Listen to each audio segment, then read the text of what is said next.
Hello नमस्कार माझ्या सर्व लाडक्या ताई आणि दादांना श्री स्वामी समर्थ। तुम्हा सर्वांना आजचा दिवस खूप छान जाऊ ही स्वामींच्या चरणी प्रार्थना। तर आज होता नवरात्रीचा दुसरा दिवस आणि रंग होता लाल। तर माझ्याकडे अजून एक लाल रंगाची म्हणजे देवीचे वस्त्र होते। तर आज मी ते देवीला परिधान करणार होतो, म्हणजे ते पैठणी पॅटर्नमध्ये होते। तर जे मोरया शॉपचे जे ओनर आहेत तर त्यांच्याकडूनच मी ते बनवले होते। तर ते खरंच खूप छान वस्त्र आहेत, कारण देवीला आपण जेव्हा ते परिधान करतो तर देवीचं रूप देखील खूप छान दिसतं। तर ते वस्त्र परिधान करण्यासाठी जे काल वस्त्र मी देवीला परिधान केलं होतं तर ते मी आता काढत आहे। आणि जो तुम्ही साईडला बघत आहात तर हा माझा घट आहे, आणि ज्याला मी वस्त्र वगैरे परिधान केले होते तर हा माझा मंगल कलश आहे। त्यामुळे म्हणजे याला म्हणजे आपण हलवलं तर चालते, म्हणजे याला तसा तर धक्का लागतच नाही, कारण आपल्याला वस्त्र वगैरे बदलताना थोडाफार धक्का लागू शकतो। त्यामुळे जो मंगल कलश आहे तर तो मी सेपरेट ठेवला होता, आणि जो घट आहे तर तो मी सेपरेट ठेवला होता, कारण घटाला आपल्याला हात लावायचा नसतो। म्हणजे 9 दिवस अखंडपणे तो घट तसा आपल्याला त्याच जागी तसाच ठेवायचा असतो। त्यामुळे जो मंगल कलश आहे तर त्यालाच मी सजवत आहे। आणि त्याचबरोबर आज म्हणजे जी मोत्याची ज्वेलरी होती तर ती मला परिधान करायची होती देवीला, कारण तुम्ही जर बघितलं असेल तर जो कोल्हापूरच्या महालक्ष्मी देवीचा माझ्याकडे मुखवटा आहे तर त्याला जे कानवेल मी लावलेले आहेत तर ते मी मोत्यांचेच म्हणजे मी हातानेच तयार केले होते। तर जेव्हा आमच्या म्हणजे गणपतीच्या वेळेस महालक्ष्मी असतात तर तेव्हा मी महालक्ष्म्यांसाठी हे कानवेल तयार केले होते, पण काही कारणामुळे यावर्षी आमच्या महालक्ष्मी झाल्या नाही, त्यामुळे हे जे कानवेल होते तर हे माझ्या रूमवरच राहिले होते।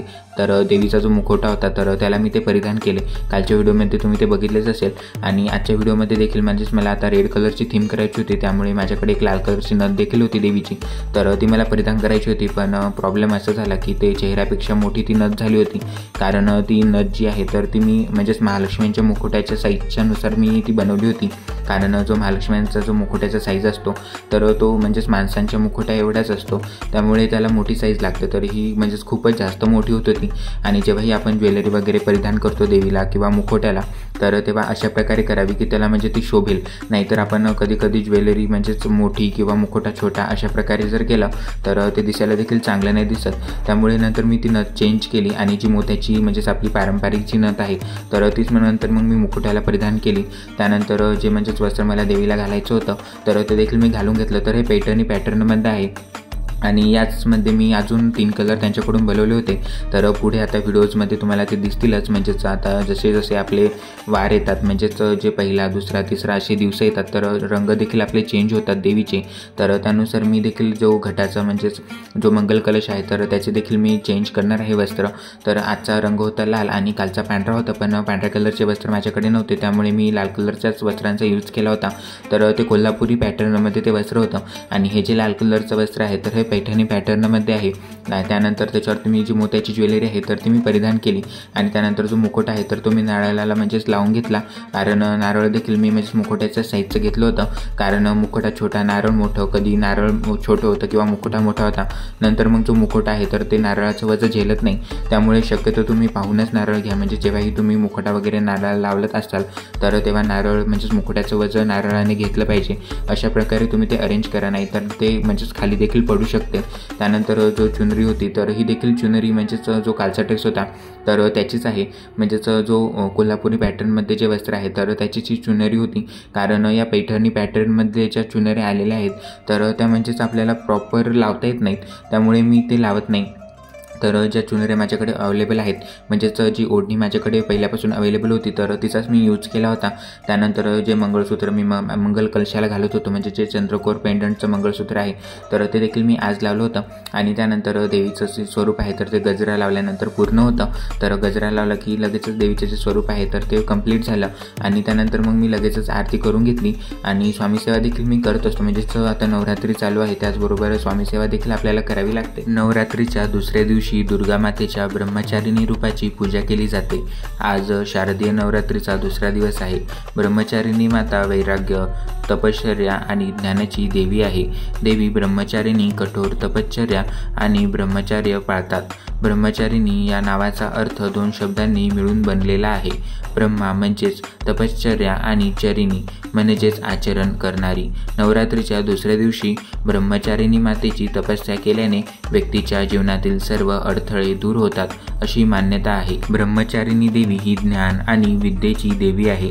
त्यांची उपासना करणाऱ्यांना यश आणि विजय मिळतो। ब्रह्मचारिणी मातेचे स्वरूप अत्यंत साधे, सशक्त आणि सुंदर आहे। त्या पांढऱ्या रंगाचे वस्त्र परिधान करतात।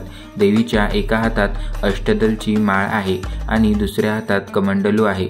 ब्रह्मचारिणी माता संपूर्ण सृष्टीच्या ज्ञानाची स्वामिनी मानली जाते।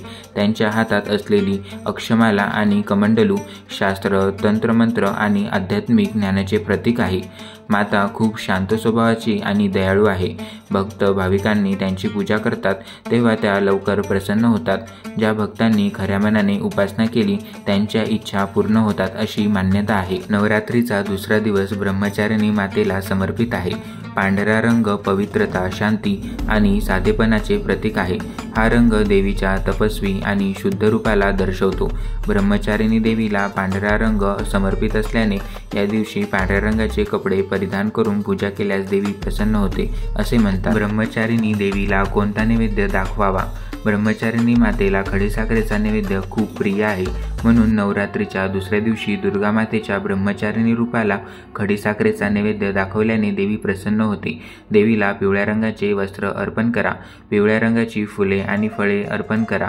पिवळा रंग अर्पण केल्याने यश मिळून बौद्धिक विकास होतो अशी मान्यता आहे। त्यानंतर मी देवीला वस्त्र परिधान करून घेतलं आणि त्याचबरोबर म्हणजेच आजचा रंग होता लाल, तर लाल रंगाचेच वस्त्र मी देवीला परिधान केले होते आणि जे फुलं आणले होते तर ती देखील मी नंतर वाहून घेतली।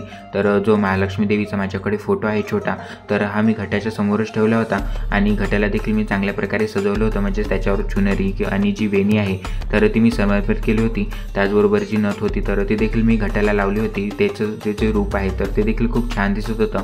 त्याचबरोबर जे देवीचा फोटो आहे तर त्याला देखील मी हळदी कुंकू लावून घेतलं होतं आणि जे गजांत लक्ष्मी माझ्याकडे होते तर ते देखील मी या पूजेमध्ये ठेवले होते, कारण ते देखील देवीचं स्वरूप आहे, त्यामुळे त्यांची देखील मी या सेवेमध्ये पूजा करत असतो। आणि सर्वात महत्त्वाचं म्हणजे जेव्हाही आपण देवीची आरती करतो तर तेव्हा आपल्याला धूप लावायचा असतो, म्हणजेच जेव्हा आता नवरात्र चालू असतात तर तेव्हा आपल्या घरामध्ये आपण धूप लावायचा असतो। तर माझ्याकडे म्हणजेच आता इथे धूप वगैरेचं साहित्य तर नाही आहे, त्यामुळे अशा प्रकारचे जे धूप कप आहेत तर त्याचंच मी यूज करत असतो। तर जे नैवेद्यमचे धूप कप आहेत तर ते खरंच खूप छान आहेत आणि त्यांचा वास देखील खूप छान आहे आणि त्याचं जे स्मेल सर्वीकडे म्हणजेच पसरतो जेव्हाही आपण पूजा करताना ते लावतो आणि जेव्हाही आपण देवीची आरती वगैरे करतो तर अशा प्रकारचे म्हणजे धूप आपण आपल्या घरामध्ये लावले पाहिजे, जेणेकरून जे देवीचं आगमन आहे तर ते आपल्या घरामध्ये नक्कीच होतं। त्यानंतर देवीची पूजा करून घेतली आणि सर्वात महत्त्वाचं म्हणजे आरती, तर जी देवीची आरती होती तर ती देखील मी करून घेतली।